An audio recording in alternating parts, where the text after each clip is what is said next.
નમસ્કાર મિત્રો, વેધર ઇન્ફોર્મેશનમાં આપનું સ્વાગત છે અને હું છું પરેશ. ખાસ કરીને આજના વિડીયો આપણે હાલમાં જે આપણે હવામાનમાં પલટો આવવાનો છે, સાથે રાજ્યના અનેક વિસ્તારની અંદર માવઠાના ઝાપટા પડવાના છે તે વિશેની અગત્યની માહિતી આપવાની છે.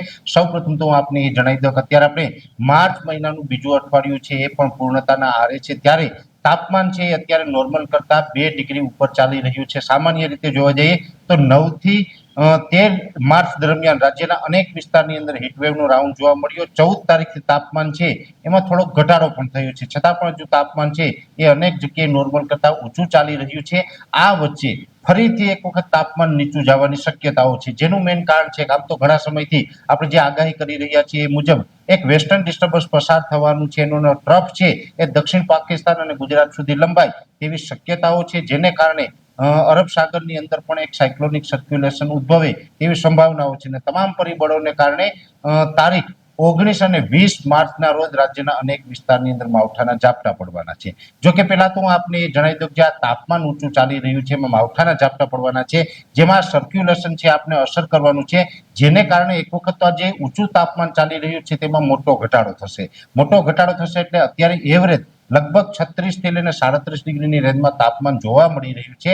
આઇસોલેટેડ વિસ્તારની અંદર 39 ડિગ્રી આજે છેલ્લા 48 કલાકની અંદર નોંધાયું છે, જેની અંદર ઘટાડો થઈ અને 18, 19 અને 20 આ 3 દિવસ એવા હશે કે તાપમાન જેમાં 30 ડિગ્રી કરતા પણ નીચું આવી જશે. આવા લગભગ ગુજરાતના 70 થી 75% વિસ્તાર એવા હશે કે જ્યાં તાપમાન છે 30 ડિગ્રી કરતા નીચું આવશે. એટલે પહેલી વાત તો એ છે કે માર્ચ મહિનાની અંદર તાપમાન છે 30 ડિગ્રી કરતા નીચું આવે એક બહુ મોટી ઘટના છે.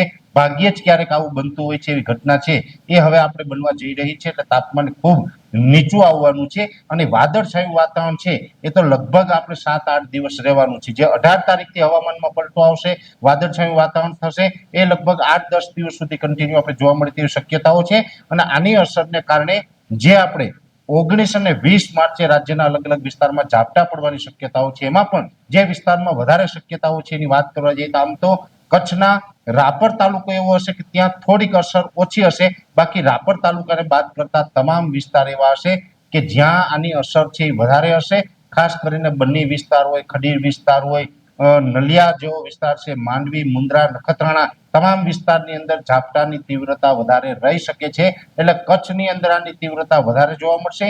બીજા નંબર ઉપર હશે ઉત્તર ગુજરાતના અમુક જિલ્લા, જેની અંદર બનાસકાંઠા, વાવ, થરાદ, પાટણ જિલ્લો, આ 3 જિલ્લા એવા હશે કે એમાં તીવ્રતા વધારે રહેશે. સાબરકાંઠા, મહેસાણા જેવા વિસ્તારો છે એમાં થોડીક ઓછી તીવ્રતા હશે. એટલે એ પ્રકારે ઉત્તર ગુજરાત અને કચ્છના ભાગોની અંદર સામાન્ય કરતા વધારે તીવ્રતા સાથે 19 અને 20 તારીખે ઝાપટા પડવાના છે.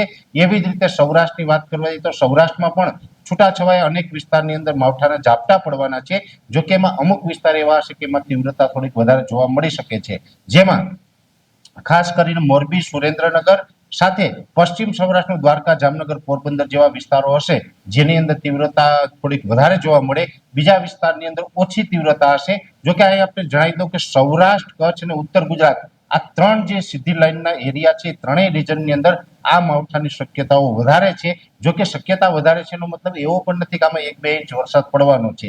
ભલે વરસાદ ઓછો પડશે, એક પ્રકારે ઝાપટા જ પડવાના છે, પણ આ 3 વિસ્તારની અંદર ઝાપટા પડવાની શક્યતાઓ વધારે રહેશે. બીજા વિસ્તારમાં ઓછી શક્યતા રહેશે. આ 3 વિસ્તારમાં પડશે એમાં પણ છૂટાછવાયા હશે, સાર્વત્રિક નહીં હોય, જેની દરેક મિત્રોએ નોંધ લેવાની છે.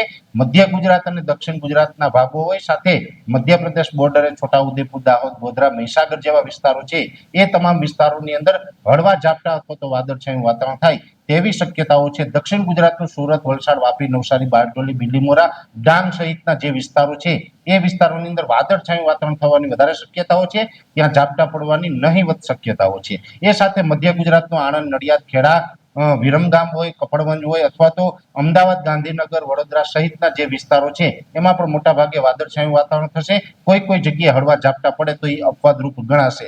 સૌરાષ્ટ્રના પણ ખાસ કરીને અમરેલી, ભાવનગર, બોટાદ આ સહિતના જે અમુક વિસ્તારો છે પૂર્વ સાઈડના, એમાં પણ વાદળછાયા વાતાવરણની શક્યતા વધારે રહેશે. માવઠાની શક્યતા ઓછી રહેલી છે. એટલે ખાસ પશ્ચિમ સૌરાષ્ટ્ર, મોરબી, સુરેન્દ્રનગર, કચ્છ અને ઉત્તર ગુજરાતના ભાગોની અંદર આ ઝાપટાની તીવ્રતા વધુ જોવા મળી શકે છે. એટલે આ પ્રકારે સંપૂર્ણ નિચોડથી આપવાનો પ્રયત્ન કર્યો છે. ખાસ કરીને આવનારા દિવસમાં એક માવઠું પણ થવાનું છે અને તાપમાન છે 18, 19, 20 તારીખમાં ખૂબ નીચું જોવા મળશે. એટલે આ વિષયની સંપૂર્ણ માહિતી આપી છે। આ અસ્થિરતા ઉપર અમે સતત નજર રાખી રહ્યા છીએ અને આ અસ્થિરતા વિશે પડેપડની માહિતી છે આપના સુધી પહોંચાડવાનો પ્રયત્ન કરશું।